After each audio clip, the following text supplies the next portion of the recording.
Development ज़्यादा कहाँ पे हो रही है, पाकिस्तान साइड कश्मीर में या इंडिया साइड कश्मीर में? आप क्या कहना चाहेंगे?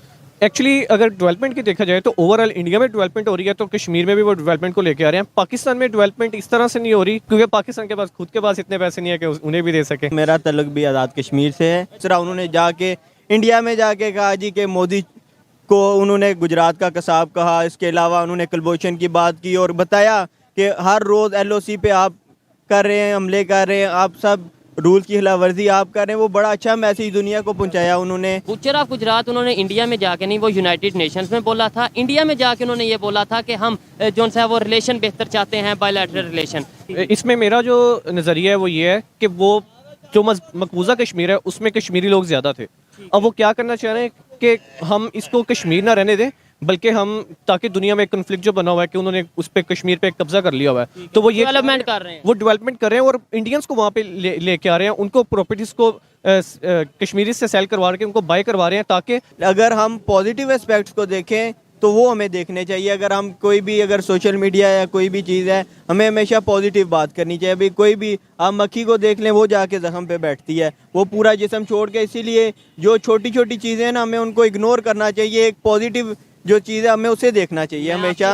एग्री करता हूँ कि पॉजिटिव चीज़। कश्मीर के हवाले से बात करते हैं, आप कश्मीर से बिलोंग करते हैं। कश्मीर में 75 सालों में क्या पॉजिटिव हुआ, मुझे ये बताएं ताकि पूरी दुनिया को पता चले। जो कश्मीर है वो एक आज़ाद रियासत है, तो मेरे ख्याल में इस एक राय होनी। रैली का मकसद ये था कि इंडिया साइड कश्मीर में G20 मतलब G20 कंट्रीज की जो मीटिंग हो रही थी G20 के हवाले से अपना टूरिज्म को लेके, उसको अपोज किया जाए। वहाँ से अभी इंडिया साइड से ये मैसेज आया है, स्टेटमेंट आई है कि आप अपने जो उनसे लोग हैं, पाकिस्तान के लोग हैं, उन्हें तो पहले फीड कर लो, फिर आप कश्मीर की बात करना। बेसिक जो नीड्स हैं वो तो पूरी कर। जी बिल्कुल, मैं आपकी बात से इत्तेफाक करता हूँ। मेरा तल्लुक भी आज़ाद कश्मीर से है।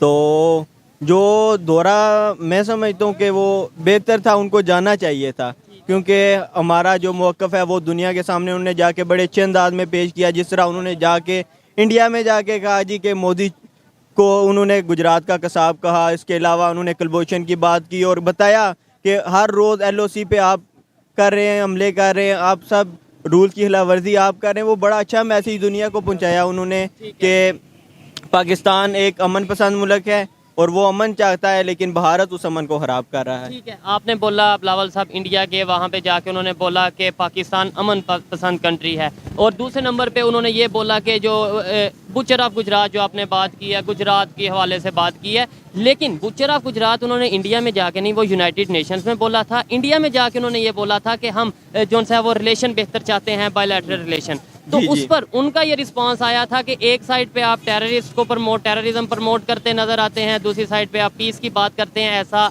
नहीं हो सकता। क्या आपको नहीं लगता कि पाकिस्तान की भी कहीं ना कहीं कुछ मिस्टेक्स हैं, या पाकिस्तान खास तौर पे कश्मीर के मामले को लेके या फिर टेररिज्म के हवाले से? नहीं, मैं नहीं समझता कि ऐसी कोई बात है। पाकिस्तान एक अमन पसंद मुल्क है। पाकिस्तान ने हमेशा अमन को फ़रोग दिया है।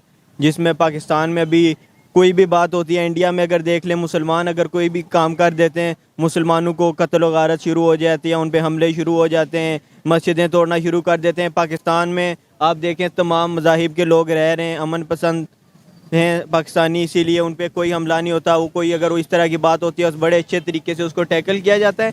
पाकिस्तान ने हर जगह अमन का पैगाम दिया है। देखिए, मेरा भी दिल करता है कि मैं भी ऐसी स्टेटमेंट दूं अच्छी, लेकिन जब हम ग्राउंड रियलिटी पे जाते हैं तो पेशावर में जो वाकया पेश आया कि एक सिख को इसलिए मार दिया गया कि वो सस्ता रमज़ान में सस्ता कपड़ा क्यों सेल कर रहा था। सियालकोट में वाकया पेश आया ब्लास्फेमी का, अपना कराची में जो एक वाकया पेश आया, चाइनीज़ थे जो यहाँ पे काम कर रहे थे, उस पर ब्लास्फेमी का, तो फिर कहीं ना कहीं बात आती है। अच्छा, बिलावल साहब की पार्टी का हमेशा से नारा रहा है रोटी कपड़ा और मकान। तो क्या हमने 75 साल में पाकिस्तान की जो पब्लिक है उसे रोटी कपड़ा और मकान प्रोवाइड कर दिया? आप इसके ऊपर क्या कहना चाहेंगे? मेरे नज़दीक तो जो भाई ने बातें की है ना, मैं उससे थोड़ा बहुत किसी हद तक अपोज करता हूँ। तो मतलब ये एक तरह पाकिस्तान को बिल्कुल आइडियल दिखा रहे हैं। यही बात है, मैं आप बात को कंटिन्यू करना, मैं ये बात इस तरीके से करना चाहूँगा। देखें, मेरा भी दिल करता है कि मैं बोलूँ पाकिस्तान जिंदाबाद, पाकिस्तान दुनिया में सबसे अच्छा कंट्री है, लेकिन जब ये बात इंटरनेशनल लेवल पे जाती है तो वो लोग हंसेंगे या फिर इस बात को सीरियस लें? देखें, जो पहली तो बात है ना, आपने बिल्कुल ठीक बात की। हमारा वतन है और हमें इससे मोहब्बत है। हम चाहते हैं कि पाकिस्तान जिंदाबाद का नारा लगे, लेकिन अभी जो है ना, हमारे जो आउटलुक दुनिया के सामने बनी हुई है ना, वो इंतहाई ख़राब इमेज है। ये बात हमें एक्सेप्ट करनी चाहिए। और इसके ऊपर बेहतरी के लिए काम करना चाहिए। क्या कहना चाहेंगे? आपने बोला कि अमन पसंद है, नो डाउट हम पाकिस्तान की पब्लिक अमन पसंद है, लेकिन यहाँ पे कुछ ना कुछ ऐसा हो रहा है जिसकी वजह से इंटरनेशनल इमेज खराब है। नहीं, अगर आप 5 उंगलियां दिखाएं तो 5 उंगलियां बराबर नहीं होती। कुछ लोग हैं, जिस तरह भी आपने रिसेंटली देखा होगा कि पॉलिटिकल इंस्टेबिलिटी की वजह से जो पाकिस्तान की अवाम ने किया है उसमें 80% गलती थी, उन्होंने किया वो गलत किया। अगर हम पॉजिटिव एस्पेक्ट्स को देखें तो वो हमें देखने चाहिए। अगर हम कोई भी अगर सोशल मीडिया या कोई भी चीज़ है, हमें हमेशा पॉजिटिव बात करनी चाहिए। अभी कोई भी आप मक्खी को देख लें, वो जाके ज़ख्म पे बैठती है, वो पूरा जिस्म छोड़ के। इसीलिए जो छोटी छोटी चीज़ें हैं ना, हमें उनको इग्नोर करना चाहिए। एक पॉजिटिव जो चीज़ है हमें उसे देखना चाहिए हमेशा।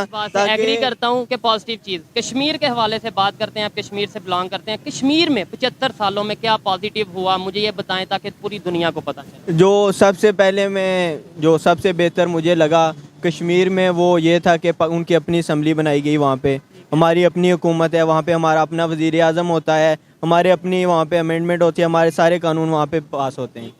कश्मीर में यूनिवर्सिटीज़ कितनी है हमारे पाकिस्तान साइड कश्मीर में? वहाँ पे बेशुमार यूनिवर्सिटीज़ हैं। हर ज़िले में मेडिकल यूनिवर्सिटी, मेडिकल कॉलेजेस हैं। उसके हम बताएं कि आप कौन कौन सी university? University of Kotli, Mirpur university of science and technology और यूनिवर्सिटी ऑफ मुजफ्फराबाद। इसके अलावा AJK यूनिवर्सिटी है। उसके अलावा गवर्नमेंट की यूनिवर्सिटीज़ की बात कर रहा हूँ मैं। जी जी, ये सेमी गवर्नमेंट यूनिवर्सिटीज़ हैं सब उधर। मैं गवर्नमेंट यूनिवर्सिटी के, वो तो तो उसके प्राइवेट अलावा इंस्टीट्यूट। गवर्नमेंट कॉलेजेस बेशुमार हैं वहाँ पे। आप देखें हर ज़िले में औरतों के लिए अलग और मर्दों के लिए अलग बेशुमार कॉलेजेस हैं, स्कूल्स हैं। उस पर बड़ा काम किया गया है। उसके अलावा डेवलपमेंट पे बहुत काम हुआ है। काफ़ी इतना सेटिस्फैक्ट्री तो नहीं था, लेकिन जितना हो सकता था। हमारी इकॉनमी के बारे में भी आपको बहुत बेहतर पता है कि इतनी स्टेबल नहीं है कि वो इतनी अच्छी लेवल की वहाँ पे तरक्याती काम कर सकें, लेकिन फिर भी हमारी इकॉनमी के लिहाज से वहाँ पे बहुत अच्छे काम हुए हैं।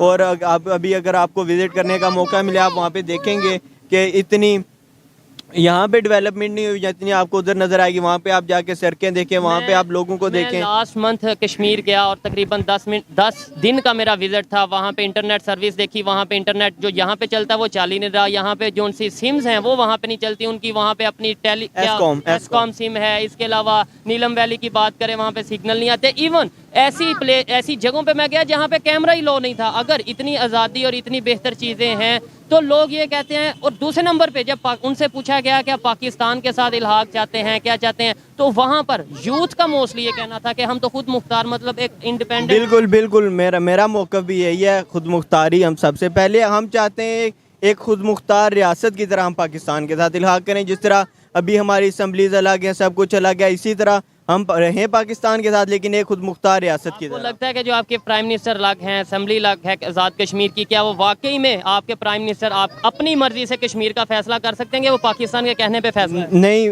बेशुमार लीडर ऐसे हैं कि जो पाकिस्तानी पार्टीज़ की वजह से अपोज के लिए कर रहे हैं, लेकिन अल्हम्दुलिल्लाह अभी आज़ाद कश्मीर में ऐसे लीडर मौजूद हैं जो अपने हक़ खुद इरादियत के लिए मरने कटने को तैयार हैं। लास्ट में आप कुछ कहना चाहेंगे इस हवाले से? दूसरा एक मैंने बताना था कि कश्मीर में जो डेवलपमेंट की बात आती है, तो आप अभी खुद भी गए थे तो आपने देखा होगा एक टूरिज़्म को काफ़ी फ़रोग मिला है इस अरसे में। पिछले अगर कुछ चंद सालों से देखें, अभी आप देखें नीलम वैली आप गए, आपने रोड वगैरह बाकायदा वहाँ पे देखी होगी, रेस्ट हाउस वगैरह देखे होंगे। तो मैं वो मेंशन करना चाह रहा था कि उन चीज़ों को काफ़ी फ़रोग मिला है। और बाकी जो वो चंद एरिया में वो कैमरा वगैरह नहीं ले जाना देना चाह रहे, वो इसलिए नहीं ले जाने दे रहे क्योंकि वो वहाँ पे सिक्योरिटी इश्यूज़ हैं। जो टूरिस्ट जाते हैं उनको नहीं ले जाने देते या उनको जाने नहीं देते, लेकिन जो वहाँ के लोकल लोग हैं उनको वहाँ पे अलाउ है, वो वहाँ पे खुद भी जाते हैं और वो उनको कैमरा वगैरह भी अलाउ है, वो ले जा सकते हैं। तो ये सिर्फ जो टूरिस्ट लोग हैं उनकी उसके लिए सेफ्टी के लिए सेफ्टी मेजर्स हैं सिंपल। अच्छा लगा बात करके और उनकी ओपिनियन थी, पूरा राइट था अपनी ओपिनियन आप तक पहुंचाने का। आइए मजीद किसी से बात करते हैं। बहुत शुक्रिया, अच्छा लगा आपसे बात। Thank you. अस्सलाम वालेकुम। वालेकुम सलाम। आपका नाम? उस्मान। और आपका नाम? बिलाल। बिलाल, क्या करते हैं आप? मैं फाइनल ईयर स्टूडेंट हूँ सॉफ्टवेयर इंजीनियरिंग का PUCIT से। ज़बरदस्त, सॉफ्टवेयर इंजीनियर हैं आप, फाइनल ईयर के स्टूडेंट हैं। जिस टॉपिक पे वीडियो रिकॉर्ड कर रहे हैं वो उसकी तरफ बाद में आते हैं। पहले मुझे ये बताएं, सॉफ्टवेयर इंजीनियर आप ये डिग्री कंप्लीट करेंगे इंजीनियरिंग की, क्या स्कोप नज़र आ रहा है पाकिस्तान में? फिर उसके बाद टॉपिक की तरफ आई थिंक सो अब जो करंट सिचुएशन है, हमें इकोनॉमी को इस तरह से लेके चलना चाहिए कि हम अपने करंट जो हमारे रुपीज़ हैं उनके साथ ना चलें, रादर दैन डैट हमें बाहर से अपने डॉलर्स लेके आने चाहिए ताकि हम अपनी इकोनॉमी को बूस्ट कर सकें। तो सॉफ्टवेयर इंजीनियरिंग एक ऐसी फील्ड है जिसमें हम मैक्सिमम डॉलर्स को अर्न करके पाकिस्तान में लेके आ सकते हैं और अपनी इकोनॉमी को बेटर से बेटरनेस की तरफ लेके जा सकते हैं। तो डेट्स वाई मैं सजेस्ट करूंगा हर एक को कि software engineering is currently best profession. वो तो डेफिनेटली सॉफ्टवेयर इंजीनियरिंग बहुत ज़बरदस्त एक डिग्री है और आगे स्कोप बहुत ज़्यादा है। मैं ये कह रहा हूँ पाकिस्तान गवर्नमेंट की तरफ से क्या प्लेटफॉर्म मुहैया किए जा रहे हैं, कौन से ऐसे प्लेटफॉर्म बनाए जा रहे हैं सॉफ्टवेयर इंजीनियर्स के लिए कि वो पाकिस्तान के लिए काम करें और उन इंजीनियर्स को जो डिग्री कर रहे हैं उन्हें पता हो कि भाई हमने तो डिग्री करनी है और आगे हमारे पास ये स्कोप है, ये प्लेटफॉर्म है। ये मेरा क्वेश्चन। असल में जो प्रीवियस गवर्नमेंट थी पीटीआई को क्रेडिट जाता है, उन्होंने ऐसे प्लेटफॉर्म हमारे लिए बिल्ड किए थे जैसे डीजी स्किल्स के और कामयाब जवान कामयाब प्रोग्राम था, इस तरह का उसका था। तो उससे हमें बहुत सारे कोर्सेज मिले थे बच्चों को, उन्होंने वो कोर्सेज से सीखा और उसी के ज़रिए से अर्न करने की कोशिश की थी।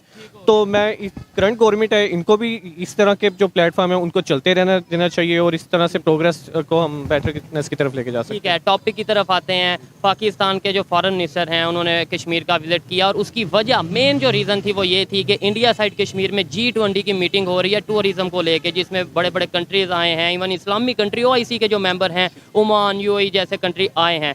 तो उसको अपोज करने के लिए किया गया, लेकिन वो कामयाबी से मुकम्मल हुई G20 की मीटिंग आज।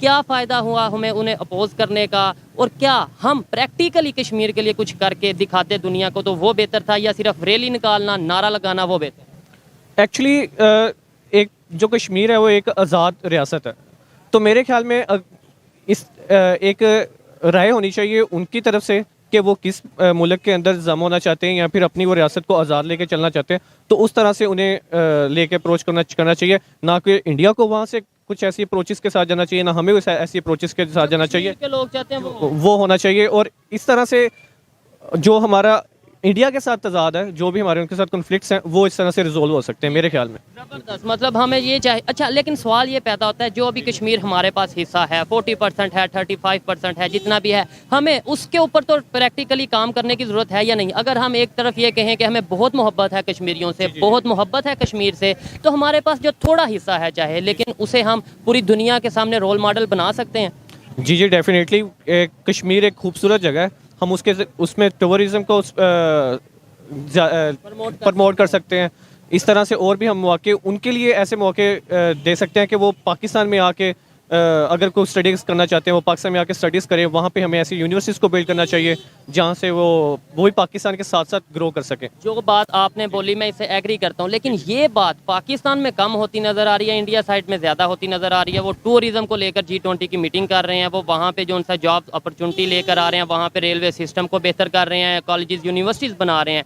तो फिर मतलब ये एक सवाल उठता है। इसमें मेरा जो नज़रिया है वो ये है कि वो जो मकबूजा कश्मीर है उसमें कश्मीरी लोग ज़्यादा थे। अब वो क्या करना चाह रहे हैं कि हम इसको कश्मीर ना रहने दें, बल्कि हम ताकि दुनिया में कन्फ्लिक्ट जो बना हुआ है कि उन्होंने उस पर कश्मीर पे कब्जा कर लिया हुआ है, तो वो ये डेवलपमेंट कर रहे हैं, वो डेवलपमेंट कर रहे हैं और इंडियंस को वहाँ पे लेके आ रहे हैं, उनको प्रॉपर्टीज़ को कश्मीरी से सेल करवा के उनको बाय करवा रहे हैं ताकि दुनिया में ये बता सकें कि यहाँ पे इंडियंस रहते हैं और वो इस तरह से रहना चाहते हैं और कश्मीरी इंडियंस साथ मिलकर रहना चाहते हैं। डेवलपमेंट, अगर मैं आपसे लास्ट क्वेश्चन ये पूछूं, डेवलपमेंट ज़्यादा कहाँ पे हो रही है, पाकिस्तान साइड कश्मीर में या इंडिया साइड कश्मीर में? आप क्या कहना चाहेंगे? एक्चुअली अगर डेवलपमेंट की देखा जाए तो ओवरऑल इंडिया में डेवलपमेंट हो रही है, तो कश्मीर में भी वो डेवलपमेंट को लेके आ रहे हैं। पाकिस्तान में डेवलपमेंट इस तरह से नहीं हो रही कि हम असल में तो हम कश्मीर को एक बजट दे रहे हैं, वो उसको अपने हिसाब से वो अपने आप को जैसे भी, क्योंकि पाकिस्तान की इकोनॉमी इस तरह की है तो उस तरह से अपने आप को वो डेवलप कर रहे हैं, क्योंकि पाकिस्तान के पास खुद के पास इतने पैसे नहीं है कि उन्हें भी दे सकें। तो मेरा सवाल है कि पाकिस्तान के पास अगर खुद के पास इतने पैसे नहीं है कि कश्मीर को दे सकें, तो अगर इंडिया साइड कश्मीर भी पाकिस्तान की साइड पे आता है तो क्या पाकिस्तान के लिए मजीद मुश्किलात नहीं बन जाएंगी? एक बहुत बड़ा सवालिया निशान है उन लोगों के लिए जो ये कहते हैं कि हम कश्मीर में डेवलपमेंट इसलिए नहीं कर रहे कि बजट नहीं है। तो फिर वो कश्मीर जब आएगा तो फिर तो बिल्कुल ही हमारे पास मुश्किलात का सामना हो जाएगा। आइए मजीद किसी से बात करते हैं। बहुत शुक्रिया, थैंक यू सो मच। अल्लाह हाफ़िज़। अस्सलाम वालेकुम। वालेकुम सलाम। आपका नाम? शेर अली भट्ट। क्या करते हैं? मैं बेसिकली प्रॉपर्टी का काम करता हूँ।